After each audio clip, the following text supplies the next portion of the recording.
Hi students, my name is Adia Zeman and I work with the CSB SJU Service-Learning program. We're here today to talk to you a little bit about the process of service learning and what the expectations are for the project that you're about to start. Service learning is an opportunity for you to take what you're learning in the classroom and apply it to a real-world setting. It's different than a volunteer experience because you're going to benefit just as much from the project as the community partner that you're working with is going to benefit from having you there.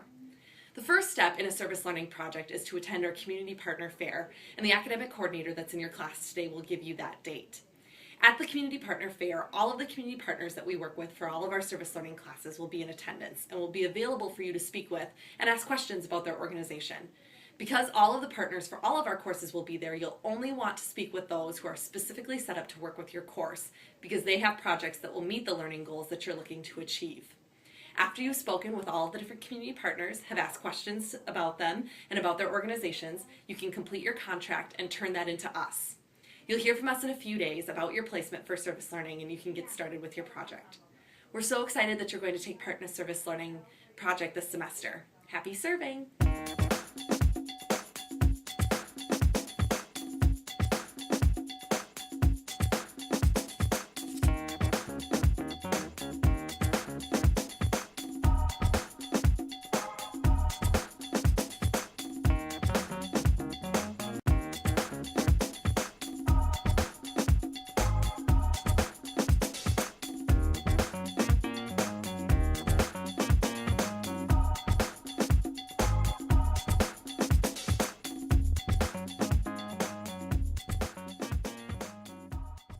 Hi, my name is Galen Himrick and I'm an academic coordinator with the Service Learning Office, and today I'm going to be talking to you about your site placements.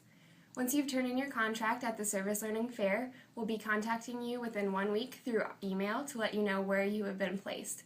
And from there, it's up to you to use the contact information that we give you for your site supervisor to set up your schedule with them.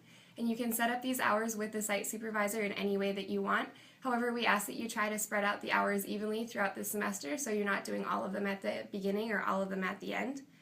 One thing to keep in mind is that some of the sites you're going to be working with do have a larger hour requirement than the class that you're in, so you'll want to make sure that you talk to them about this and that can fit into your schedule. Some of them are also going to have additional forms that you'll need to fill out, so keep that in mind. And then some of them also have designated orientation dates, and so when you speak with them, you'll want to make sure that that fits into your schedule as well.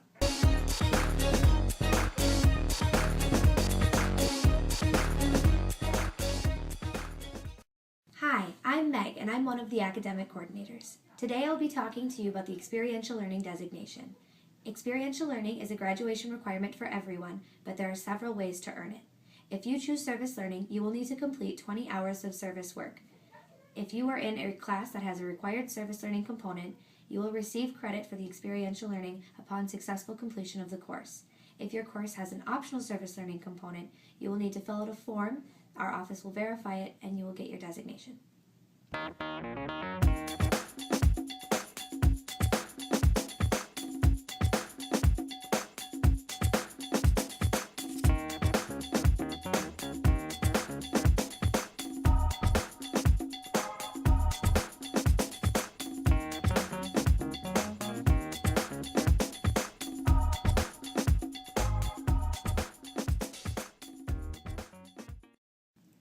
My name is Katie Cleary and I'm here to talk about the Service Learning Bus. Service Learning offers a minibus to most of the St. Cloud-based sites. The bus runs Monday through Thursdays and picks up between Ricardo Hall and the HCC. You sign up for the bus through public folders on your Outlook web app. You must sign up by 8 a.m. on the day you wish to ride in order to guarantee a spot on the bus. Remember, if you choose to ride the Service Learning Bus, you need to ride both ways. On Monday through Thursday, there are 3 bus routes, one in the early afternoon, which is a drop-off only, one in the late afternoon, which is a pick-up and drop-off, and one in the evening, which is a pick-up only. The bus is free to students but can only be used for service learning. Remember, the bus routes change daily, so your time on the bus will vary.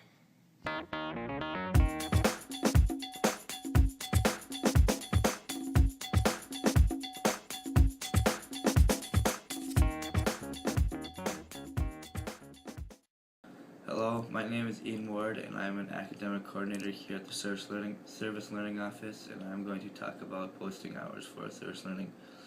To post hours, you will want to refer to the handout given about how to access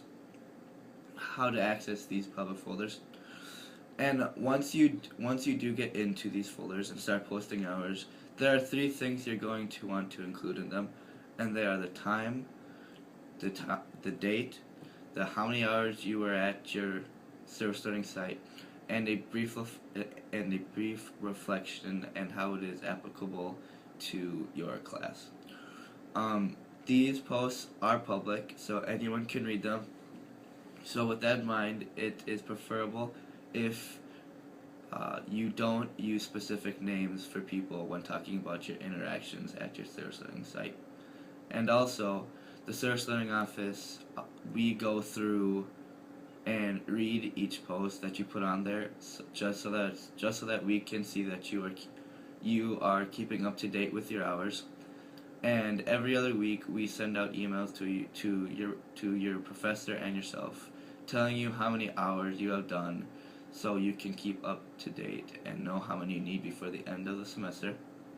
And lastly, if you are having trouble accessing Microsoft Outlook and the public folders, or how to get there, contact IT Services or the Service Learning office on the St. Ben's campus in HAB 105, and we will surely help you out with any problems you are having.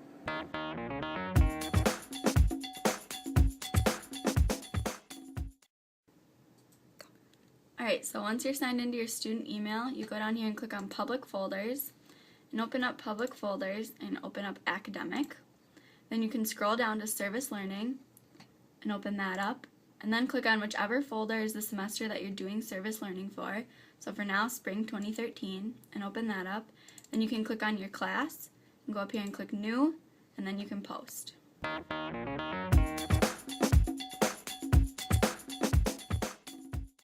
Hello everybody, my name is Ryan Finneyfrock. I'm a Service Learning Academic Coordinator here in the ELCE department.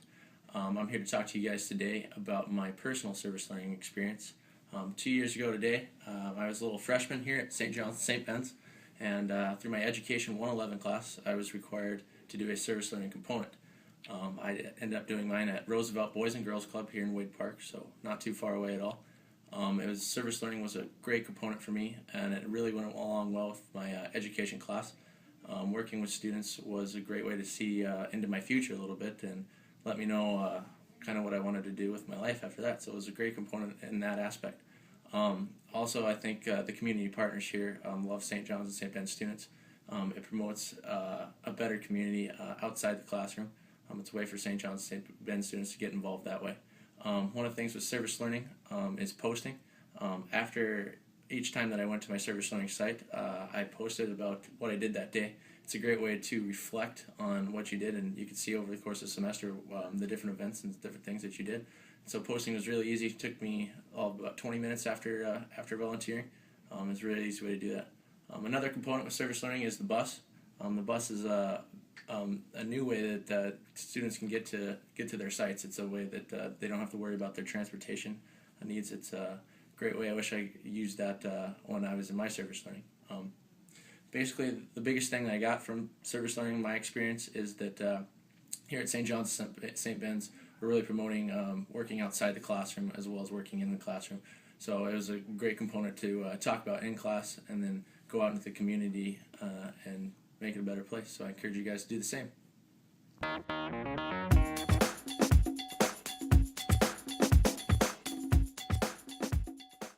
The best part is that through inspiring them to follow their dreams and write freely, we are able to inspire our own poetry. That was the first time I have really come face to face with race relations in my community. Overall, the experience I have gained working in the classroom has influenced me immensely when it comes to writing.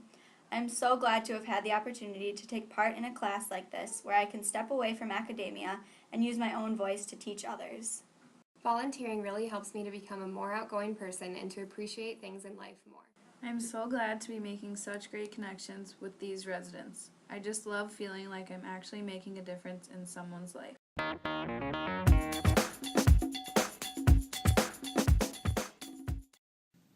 I'm Claire, and I'm an academic coordinator for Service Learning, and I'm going to be talking to you about some expectations for your Service Learning site. So the first thing to remember is that all of you are working with vulnerable populations, and that can include the elderly, children, or anyone with a disability. And as someone working with those vulnerable populations, you are a mandated reporter. So if you suspect any abuse or neglect, you need to contact your site supervisor, and if that's not an option, please contact your professor or our office.